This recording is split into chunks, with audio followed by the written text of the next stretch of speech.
ఓం నమో వెంకటేశాయ.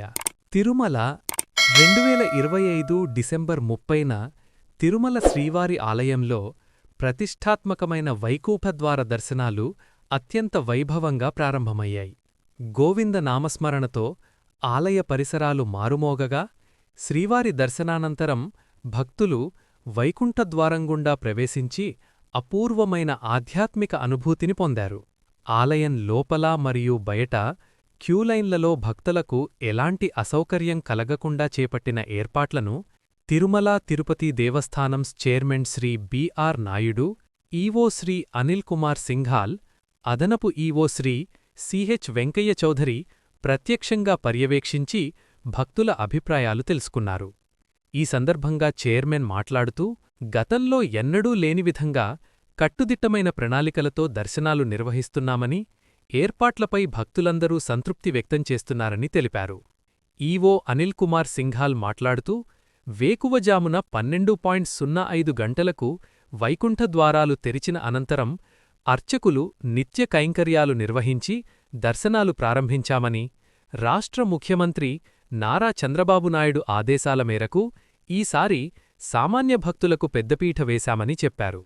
తొలి 3 రోజులు ఈ-డిప్ టోకెన్లు పొందిన భక్తులకు మాత్రమే దర్శనం కల్పించగా, టోకెన్ లేని భక్తులు జనవరి 2 నుంచి 8 వరకు సర్వదర్శనం క్యూలైన్ల ద్వారా వైకుంఠద్వార దర్శనం చేసుకోవచ్చని తెలిపారు. భద్రతా ఏర్పాట్లలో భాగంగా సుమారు 3,500 మంది పోలీస్, విజిలెన్స్ సిబ్బందిని మోహరించి ఏఐ కమాండ్ కంట్రోల్ సెంటర్ ద్వారా నిరంతర పర్యవేక్షణ కొనసాగిస్తున్నట్లు వెల్లడించారు. వైకుంఠ ఏకాదశి సందర్భంగా తిరుమలలో స్వర్ణరథోత్సవం ఘనంగా నిర్వహించగా, ఉదయం 9 నుంచి 10:30 గంటల మధ్య శ్రీవారి రథరంగ డోలోత్సవం పురమాడ వీధుల్లో నేత్రపర్వంగా జరిగింది. మరియు ఈ రోజున ఆలయంలో అన్ని ఆర్జిత సేవలను రద్దు చేశారు. అలాగే మహద్వారం నుంచి ధ్వజస్తంభం వరకు వైకుంఠద్వారంలో రంగురంగుల పుష్పాలు, పండ్లు, పత్రాలతో చేపట్టిన పుష్పాలంకరణలు భక్తులను విశేషంగా ఆకట్టుకున్నాయి. 10 రోజులపాటు 50 టన్నుల సాంప్రదాయ పుష్పాలు, 10 టన్నుల ఫలాలు, 4 టన్నుల కట్ ఫ్లవర్స్ వినియోగించనున్నారు. శ్రీవారి ఆలయం వద్ద ఏర్పాటు చేసిన శ్రీరంగనాథస్వామి ఆలయ ప్రత్యేక సెట్టింగ్ కూడా ప్రత్యేక ఆకర్షణగా నిలిచింది.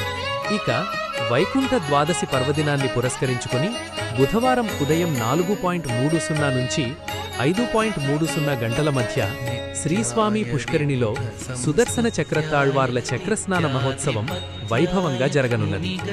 ఈ స్నానం ఆచరించేవారికి తిరుమల శేషగిరులలో ఉన్న 66 కోట్ల పుణ్యతీర్థ స్నానఫలం లభిస్తున్నన్న విశ్వాసముంది. ఈ రోజున కూడా అన్ని ఆర్జిత సేవలను టీటీడీ రద్దు చేసింది. ఓం నమో వెంకటేశాయ.